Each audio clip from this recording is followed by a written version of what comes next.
बिस्मिल्लाहिर्रहमानिर्रहीम। Gujarat CIA police का मुजरिमान इश्तिहारियों और जराइम पेशा अफराद के खिलाफ ग्रैंड ऑपरेशन।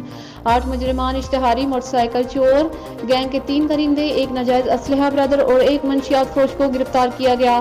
तफसीलात के मुताबिक डिस्ट्रिक्ट पुलिस ऑफिसर उमर सलामत की हिदायत पर CIA पुलिस गुजरात ने मुख्तलिफ इलाकों में मुजरिमान इश्तिहारियों, मंशियात फरोशों, नाजायज असलहा ब्रदरों, चोरों और जराइम पेशा नस्ल के खिलाफ ऑपरेशन करके मजमूई तौर पर 22 मुलजमान को गिरफ्तार कर लिया।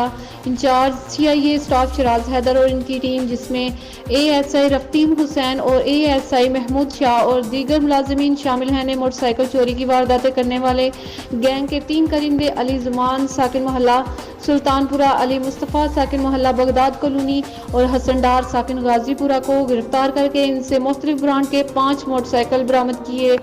नाजायज असलहा बरादरों के खिलाफ की गई कार्रवाई में मुलजिम सफियान अशरफ साकिन रंदीर से पिस्टल 30 बोर बरामद हुआ। CIA पुलिस ने जिला के मुख्तलिफ इलाकों में मुजरिमान इश्तिहारियों के खिलाफ किए गए ऑपरेशन में मुख्तलिफ थानों को मतलूब 8 इश्तिहारी गिरफ्तार किए, जिनमें कैटेगरी A के मोहम्मद अफजल, नदीम सलीम, अवैस बेग और कासिद जवेद भी शामिल हैं। अलावा जी बदनाम जमाना मंशियात फरोश मोहम्मद उस्मान साकिन सारोकी को रंगे हाथों गिरफ्तार करके 1250 ग्राम चर्स और 900 ग्राम आइस बरामद करके थाना सिविल लाइन में मुकदमा दर्ज किया गया। टारगेटेड अफेंडर्स के खिलाफ किए गए ऑपरेशन में पुलिस मुख्तलिफ इलाकों के रहायशी 9 अफराद को गिरफ्तार किया।